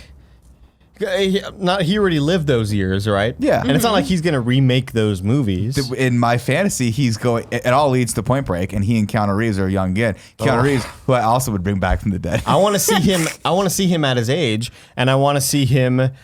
You know how like Christopher Nolan would sort of revive people's career, like like in Like when Inception. Quentin Tarantino brought back John Travolta. as the Exactly. I world, want to see everyone's something like that. Thanks, Maybe Quentin. Keanu maybe with Reeves the came back and is up for a refresh. maybe with the MCU. Like I would like to see what the MCU might want to have Patrick Swayze be a part of. Like maybe he's a father figure or he's a he'd have made an awesome he's Cable. a villain or something. I mean, Josh. Yeah. I mean, Roll's perfect for Cable, but so like Patrick Swayze. I would have loved to have Cable. seen that. Like obviously with because he got really really ill at the end. Right? Yeah. Yeah. Very sad. That's true. He could be doing the old Robert Redford thing, where you're just like, or what you get with Liam Neeson now. I mean, Yeah. imagine like older action star Patrick Swayze. Oh God, who was the actor You get, that Jeff Nolan Goldblum? brought back for Inception? He's one of the villains in Inception. He's like a guy not in a that very you long would time. see I on know that. 90s HBO shows or HBO movies that Inception? showed during the daytime that were like really really dumb movies.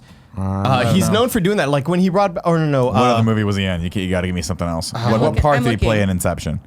he was like one of the dad. Here we go. I'm looking it up. Not Cillian Murphy. Not Pete Postlethwaite, but rest in peace to him. Okay. All right, what do you got here? Oh God, maybe it wasn't an Inception. You're not thinking of Michael Yeah, I was Caine, going to say, are I you? don't No. think No. Inception. The bad He guy in never wrote that Inception way. was Cillian Murphy's brain. So I don't think. Because Pete Postlethwaite was the dad. Yeah, but I don't think there was a bad guy in Inception other than God, the dude, plain or- time. So in it's his brain. another Nolan movie. Yeah, like so. He sort of was it Michael Caine? no, because he sort I'm of Michael did Caine. what Quentin Tarantino would do, where like he put in you. I work he on put it. Michael Myers in Inglourious Bastards as one of the undercover, like he had a bunch of makeup on or whatever. Mike Myers. Mike Myers. Yeah, I thought you meant Michael Myers. Like No, he not just the- brought the John, not the murder. John Carpenter murder back. I was like, did I miss that scene? His name starts with Robert. Robert.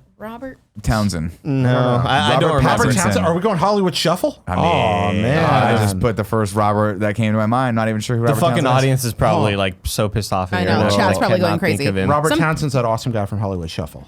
What's Hollywood Shuffle? Hollywood Shuffle. Oh my gosh! Is it You like you Hollywood gotta see this, Squares? Nick. No, Hollywood Shuffle Bring is that a back movie about trying from to the be. yes, It's a movie Joe. about being a black actor in Hollywood in the Tom 1980s. Sizemore?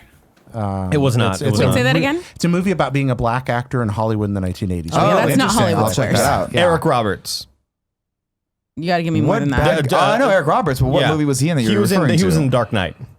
He was. Yeah, one of he the- was. He no, was he one was of- in. Yeah, he was in The Dark Knight. He was one of the gangsters. God, it's not a very good photo of no, him. you know Eric Roberts, best of the best. Yeah, I love Eric it's Roberts. Julia Oh. Roberts' cousin or brother or whatever. Oh, Yeah, this yeah. guy. What was he? Dude, he was. Like, huge I mean, he in the was in a 80s. lot of movies in the 80s and He was 90s, and then he huge in the 80s. disappeared. And then, like, He Christopher got Nolan in an suddenly. accident, right? I don't remember. I don't know why anything about Oh, that. really? I just thought he kind of fell off like a lot of actors from the 80s and 90s. I always wanted to do a documentary about like following what happened to actors that were like from my youth, so ubiquitous, so huge, That such guy. that guy, and then boom, gone. Right, Man, and scrolling now, through this, I'm only on 2015. I feel like I've been scrolling for a while. I It's got a love lot of character stuff. actors. Eric Roberts Just takes there's any incredible role. working actors. but like, Very proud but of that. I'm the reason I bring it Who back. else would you want to? Who would you want to put in that series? Which series? Wait, what? You're like following people that fell from like the a reason- Pauly Shore kind of well, thing. Pauly Shore obviously has a phenomenal have one? documentary. Did he? But what I'm Okay. talking about is primarily through what we're seeing right now socially, which is like if you look at all of these things, like a lot of light has been shed on these mysteries for me with all the Harvey Weinstein stuff that's been happening. You look back and you're like, oh, these people, like Mira Sorvino is one of those people that for the longest time she was huge. She was the it girl. She was the it girl, And you don't man. know why she and disappeared. Then, boom, Yeah, yeah. gone. Why did she disappear? And it turns out there's some horribly like devious motivations for why Blackballed she was because- gone. Yeah. Or you have like Rick Moranis who just vanished one day. Well, that's a sad one. Yeah. That's right? his 'Cause wife died, passed right? away, right? What, Rick Moranis? Is that Yeah, why he- And his he wife quit- he quit died, acting? and He his left. oath was like, "I want to take care of my kids. I don't want to be working all the time." Yep. But, But like- they're old now. He's got to come back. What happened to He Steve wants to. Gutenberg? Steve Gutenberg's just no one wants. But Steve now he's Gutenberg doing. anymore. I feel like he came back and he's doing like sci-fi movies, like Sharknado. I He want to would be see a good one to Steve talk to. Gutenberg and C. Thomas Howell together in a buddy comedy. Oh wait, what was Well, see, Gutenberg in Thomas recently? Howell, I feel like screwed up his own I feel like career it was like- when he did Soul Man like volcano and dressed in tarantula blackface movie. for a while. I forgot that was that weird. happened. Yeah, see, Thomas Howell did a movie where he was a white guy who purposely tried to dress in blackface. Wait, to be was a that black guy. Black Like Me? No, I think it was Soul Man. Or was it Soul Man? I don't remember. I don't know what Black remember Like Me is, seeing but it. yeah, that was one of those movies where I was like, "This, I'm a child, forgot and I about think that. this might not be right." Oh, Gutenberg was in Sharknado 3. Oh, there we go. Yeah. Dude, Yeah. you guys you may not remember this, but at one point, Steve Gutenberg was like probably one of the biggest stars. Oh yeah, he was a in top I have, actor. I have a lot of love for 3 Men and a Baby and 3 Men and a Little Lady because that is a trio of. Let's roll through the hits here. Handsomeness Let's right start there. with his very first hit that I remember seeing him on, which is the Police Academy. Welcome to the Gutenberg podcast. Police Academy 1, actually not that much fun to go back to. No, I've Kind of watched horrible. it. It's Yeah. kind of horrible. Yeah. 2 and 3, I believe he's still in. 4, right when we get How to many Citizens are on there? Patrol, I think there was like 5 or 6. 5, I I think 5 was Citizens on Patrol. I don't think he's in that one anymore. Then we go to the Short Circuit series. He kicks it off, Fantastic. nails it. Also has a small series called Cocoon, which was freaking amazing. Series or a So movie? movie. There was a couple of them. Okay. Wait, there were 2 Cocoon? Yeah, What? there was The a second second Cocoon 2? Yeah. I don't know if he was in the second Did one. not know that. I don't know if he was in the hate you so second one. much. Every time I watch Cocoon, I just think about, what's his name? Diabetes. Not Milton Bradley. No, Merle now it's like Branford, no. Earl Brett. No, He was the fuck. guy from the I just know for like Family he's the guy Guy. from the Ewok movie, right? Yeah, I can't remember his name. It's gonna falling go on Wilford my- Brimley. That's Wilford what it is. Brimley. There we go. You want to get your brain hurt one day? Wilford Brimley and Tom Cruise are the same age. Shut the fuck They're up. the That's not- same They age. are. I think Wilford Brimley is dead. I think They are he's the dead s- now. Wilford Brimley, Tom Cruise, born the same year. I kid you not. You're kidding. He me. is dead. No, look this up, Andy. I'm not making this up. Wilford no. Brimley, Tom Cruise, same age. Wilford Brimley was probably born in like 1910. No, He was born in 1934. huh? He was born in 1934. Is that what it says? Yeah. Maybe somebody lied to me. That lies to you. Wilford Brimley, when I was a kid, he was an 80-year-old man. Tom I Cruise was was this very- beautiful 18-year-old Adonis, and Wilford Brimley's like, Remember- I'm going to sell Who am you I some getting Quaker Oats right confused? now. It's somebody else. You're from getting Cocoon. someone else confused. Yeah, you got to be. Because Wilford Brimley's like, he's always been old. He's always been Always. old. I know. Somebody told me Wilford Brimley was that. Maybe I just believed know. a lie. You I'm very probably did. embarrassed now. Oh, no, don't be embarrassed. There are so many things that I say on this podcast where I'm like, undoubtedly factual evidence, and Greg will be like, that's not true. I'm often wrong. Or Kevin will be I'm like, Nick, constantly I wrong. don't think that's right. Like when Nick talks about The Departed being a bad movie. No, that's just a matter of fact. Somebody just amazed me that they were the same. Andy, have you given us your? We didn't even get to go through the Gutenberg discography, No, so that's filmography. the thing. But then he there we goes. go. Then he starts doing Universe. slightly more adult movies. 3 Men and a Baby. Three Men and a Which Little is Lady. You get him. You get Ted Danson. You get You get the Wrecking Crew. yeah. you get, Lots you of get heroin? the Goot. You get the Yeah. Goot. Movie? Ted Danson. Tom Selleck. Oh, come on. Tom Selleck in Still Blue a Bloods. good-looking man. Still He needs. He Honest. has to grow the thing back. There's though. a no, he has the Oh, mustache. then he's perfect. There's a scene in the Sackets where Tom Selleck and Beef It's What's for Dinner guy. Beef. No, Beef It's What's for Dinner. Beef. Sam Elliott. It's what- Sam Elliott. Sam Elliott, man. So, yeah, you've got Tom Selleck and Sam Elliott. They're just sitting at a table together being mustachy, and it is the manliest moment in the history of film. I love how we brought Christopherson, this. get him we in brought there. this full back to Roadhouse. Sam Elliott, also awesome in Roadhouse. That's what I'm talking about. Bring him back. Is he still alive? Yeah, Sam he's Elliott? definitely he's still alive. Oh yeah, he was on Parks Let's and Rec start not with too long who's ago. dead. Dead Celebrities, the podcast. Andy, who are you going to bring back? I would love to.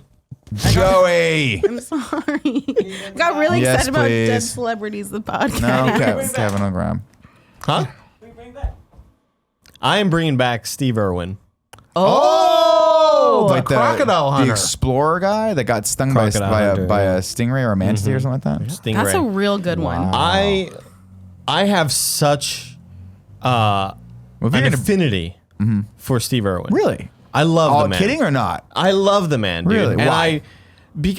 there's just something so joyous, and it reminded me a lot of when Satoru Iwata died, Okay. where it's like this person who just wants to bring happiness and knowledge to young people and you know, people of all sorts of ages or whatever.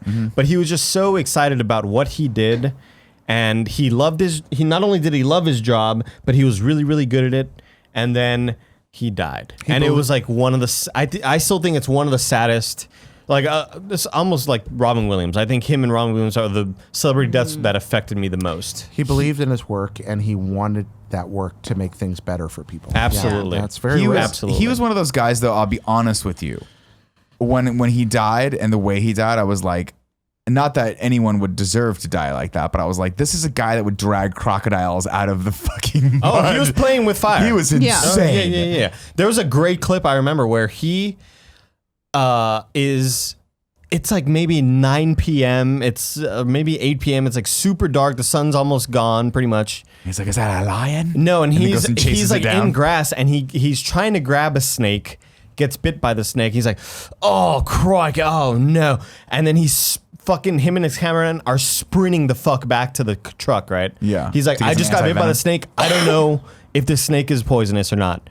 He doesn't really know off the top of his head. And they're like, and he's like full sprint back, running. By the way, they get back probably to the truck. worst thing you can do if you have snake venom in your bloodstream is Get your blood pumping. let's go for a quick sprint. And he starts looking through his old book of like venomous snakes. He's like, "It's not venomous, yeah!" And he's like super yeah, he's like super excited that it was not venomous. I'm not gonna die. Yeah, it was just like he just fucking loved what he did, and he didn't care like what. So like a lot of people say, "Oh well, he died doing what he loved" or whatever, which is like.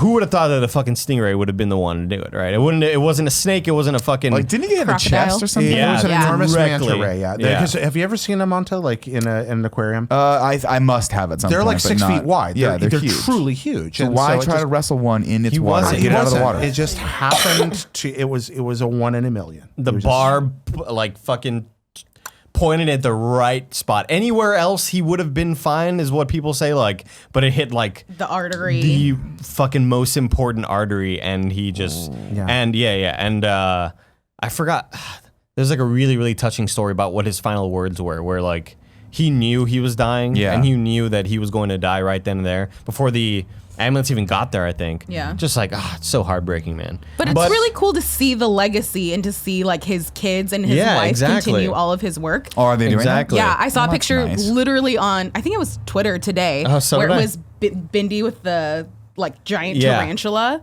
which is crazy. and it Bindi, creeped me out. his daughter had like a big tarantula on her chest, and the tweet was like from somebody, and it said like, I was about to say why people are fucking crazy, but then I read who the person was, and I'm like, nah, keep doing your thing, girl. But like his son was also on Fallon, I believe on Fallon, I forgot, or maybe James Corden, I forgot what late night show he was on, but his son went on the show. Dressed in the same like sort of tan suit or whatever, Like and the he's Aussie handling all these zookeeper suit he's that he's handling wearing. all these animals. He's maybe like 12 or 13, and he's just He like was little when his dad died. I want to say he was like 3 or 4. he was like an infant toddler, man. But he was like so enthusiastic about these animals when he was on the show, like, yeah, and they smoke it. Like he's just so stoked about what he's doing. It's like, this is like what we need right now. We need happiness and light in this world. I like man. that. I mean, people have raised concerns about the safety of the animals in those situations, and I understand why they did that. But I think his mission, his desire, was to make the world, to make science, to make nature more accessible. Yeah. And wonderful to all Needs us. of the And he many. worked very hard on that. Outweigh the needs of the few. Well, yeah, I don't want to quite say that. That's a Spockism, but that's a whole other can of worms. Wrath of Khan. Also, I remember now, I'm completely going back. Yeah, give it to me. Tom Cruise, when he did Mission Impossible 4, Yeah. was the same age Wilford Brimley was, and he did Cocoon. Now I remember. That makes more sense. Sorry about But that. still don't believe that because Yeah. Wilford Brimley did Cocoon, 97-year-old man. Actually, he looked like that. He was then, but so. he's- He always, I mean, again, he was actually in his 50s. to me, he was always old because he must have been in his 30s or 40s at least when I was born.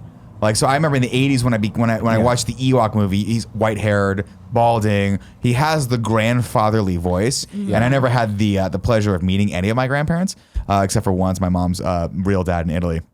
I met him once that I remember. He's a lovely man, but I never had a relationship with him. So like the Wilford Brimley character to me growing up was the grandpa. Yeah, well, he always was the in his grandpa. 50s, but he looked like he was in his 70s. So whereupon Tom Cruise was in his 50s and looked like he was in his 30s. Well, he still looks like he's in his freaking 30s. He's Like, still- Tom Cruise looks younger than me. I remember. And He and I think he's like 60 almost. He's He's at got Scientology, man. Dude, Xenu, man.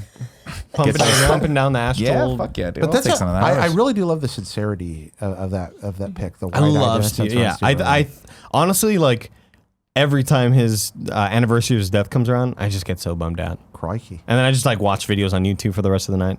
Yeah. See, Just it's- love him. It's interesting because I look at Not of Steve Irwin, just random videos. No. I look at He had some like innocent joy Yes. of just wanting to share Yes. a passion. I was talking about this the other day with my sister-in-law, and I was like, we were watching one of those Real Housewives shows. I think it was like Real Housewives of Beverly Hills, and my wife and my sister-in-law, whatever, they like them. I like the Orange County, Jersey. People like them, and I think the reason they like them is because they like viewing that they like the cycle of drama, resolution, party, drama, resolution, party. So they go shopping. the Jersey Shore cycle. They live the elaborate, made up, make believe life that everyone wants to fantasize they can live, but then without having to deal with the problems. Anyway, long story short, is I thought to myself, I'm like, I don't like this kind of show. I'm gravitating more and more away from shows that have this artificial cycle of anger and hate and like challenge, you know, like the general narrative cycle, which is like conflict resolution, right? Yeah. And you can tell it's so unbelievably stupid and artificial in these shows. Super You can scripted. feel the hand of the producer and the writer behind them. These people would not necessarily choose to be involved with each other if it weren't for the fact they're getting paid on the show. So I started thinking to myself, why do I like the other shows like stupid car shows, right? I started watching Wheeler Dealers again, which for anyone out there who is a car fanatic, you've heard of this show, right? There's a show where guys, two very smart guys who've been making cars and building cars since forever, go find a car that's cheap, build it back up, and try to sell it again. What I like about it is it used to be hosted by this guy named Mike, and this guy named Ed China. Ed left. They brought in another guy who I was like, forget it, I'm never watching this show again. Ed China's gone, not watching this show. So, and I saw the preview for it, and I was like, Ed used to be this curmudgeon, and Mike was the guy who was like, we're gonna go get this and make this deal. And then they cast a guy exactly like this guy, who was like Mike, who was like super happy. And I'm like, I don't want that, because I thought I wanted the sort of conflict cycle of like that duality. Then I finally break down and watch an episode with Ant, who is this new character on it, and he's super happy, and the other guy's super happy. And then all of a sudden I realized something weird about myself. I was super happy. I was like, I'm just enjoying this from start to finish. No conflict. The hardest thing they have to come across is whether or not to put a fucking sway bar in the back end. Like, should we do it? It's $50. Yeah, let's do it, mate. Yeah. And that's like, And I'm like, I want more shows like this that just celebrate life and Queer celebrate making things and celebrate Queer doing cool Eye, things. yes. I've been told that I should You watch need the new to. Queer Are Eye. you watching Great British Baking Show? Oh, so good. If you want just like happy, the worst thing that ever happens is a soggy bottom. No. It's delightful. It's the Yeah. same kind of thing. It's a reality show that knows it's a reality show. It's a competition with practically no false drama. Fast forward through the 2 minutes where they're talking about who they have to can this week. But even And the that, other I 58 don't want minutes because are- I hate the idea that I have to take part in a show that requires someone to have their heart broken at the end of it. Like I will watch. Don't get me wrong. Yeah. I watch shows like this all the time. I Yeah. watch dramas. I watch narratives. I love the narrative structure. It's just recently I'm like, sometimes I just want to sit back and not watch the world burn. You Sometimes need I to want to watch sit Queer back and Eye. watch something grow. Yeah, Queer Eye follows that format, and baking show is just pleasant people making beautiful food. I love it. Yeah. Yeah, I love that. Out in the British, and they film it outdoors. Yeah. like they It's like a build a tented kitchen kitchen, outdoors. yeah. They're in like and a it's like tent. beautiful, like Surrey field, and so it's so bright and colorful, and everyone's just like, "Hello, we're here being And cheeky and delicious." It's just like really, really serene, like love it. kind piano watch it. music with like It's nice not like landscaping. drama tense. No. And I stuff. picture like the American version, like shun dun dun. This Oh, will the be American better. version is Yeah. Master Chef or Top Chef or any Yeah. of those Yeah. shows that are like, and don't get me wrong, I went down the rabbit hole of Top Chef as well. I love Tom Colicchio, love Padme. Like I love the format of that show as a competition show, and it's really very inventive. But at a certain point, I'm just like, life's hard. I don't need to watch other people like artificially competing in this contest that's make believe. Like I just want to watch someone create something cool. What I like about Bake Offs, I don't think they give out a prize. You get like flowers at the end, and everyone's families get invited Padma. to a big party and picnic. Yeah, they invite all the people who lost back for like this big thing to announce the winner. I'll watch this And show. they just all reunite, and it's just like so heartwarming. So it's hard for me to watch Yeah. a show about baking when I'm on a ketogenic diet. I just want you guys to know because yeah. then I'll watch and be like, I could destroy a chocolate croissant. The cheesecake. I had no idea there were that many types of like baked goods Yeah. either until Oh, I yeah. watched it. Same. Yeah, Oh, you'll tons. It's But, not just that's like cake and cupcakes and muffins. one of the guilty pleasures that I have, and I'll tell you guys this because it's just the four of us. No one else is listening. Is I love watching. I forget the name of the woman who writes them, but there's a series of movies that culminated with "It's Complicated," Oh, which is a they're Meryl so Streep good. film with Alec Baldwin, Mhm. and she has this bakery that she has in this movie. She's a baker, and she owns a bakery in town, but also cooks. And so when she goes to cook for Steve Martin and that, she walks him in, as part of her date. She walks him in. She goes, "Pick anything you want off the menu, and I'll make it for you fresh right now." And he goes, "How about a chocolate croissant?" She's like, "Oh, it's my specialty." And they just show her doing the dough and rolling it out and cutting it and like cutting it into triangles and like rolling it up and like showing him how to do it. I'm like, I want a chocolate croissant so bad right now. So Have you like watched a Chef? fresh thing. Oh yeah, Chef Chef's with John fun. I like Favreau. Chef. That reminds me of like that similar thing where he's cooking the like pasta for. You know what that movie's Scarlett about, Johansson. right? No. The movie Chef. He made that movie after he got finished with the Marvel movies, directing Iron Man, Iron Man 2. And that was, if you go back and watch it, it is a big commentary on what it's like directing a studio movie. Oh, wow, I didn't know that. Interesting. Yeah, it's if you go allegorically or I guess metaphorically or whatever other word I'm looking for, he starts with this big restaurant and the very first scene is he cooks and this critic just tears him apart and he goes, "Fuck it, I can't take this anymore." And he goes off and he goes and has a small food truck Yeah. and just wants to cook small food for people and give it right to them with as few people as possible in the way. And that's what Chef's about. It's about him going and making Chef after Iron Man 2. Interesting. Such a pleasant premise, though. Isn't Also, it? another one of those great movies where all of the bad stuff happens in the first 5 minutes, and then it's just, I'm going to hang out and get to know Yeah. my kid. And But then it becomes really obvious when they're like, "How much is this food that you're serving?" He's like, "You just pay $8.99 a month subscription." It's like Netflix. Like, oh my God. It is amazing I don't how- remember that scene in the movie. There's so many good movie bakers. Stranger Than Fiction is one of my favorite movies. That is a good and movie. one of the things is that Will Ferrell? That's Will Ferrell Yeah. and Maggie Gyllenhaal, and wonderful, wonderful flick. But have you seen it?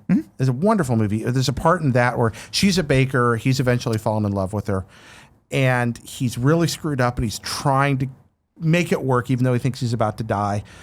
And he shows up at her house with this big basket, and it's full of brightly colored small paper packages, pink and yellow and blue. And she's like, "What is that?" And he's like, "I brought you flowers."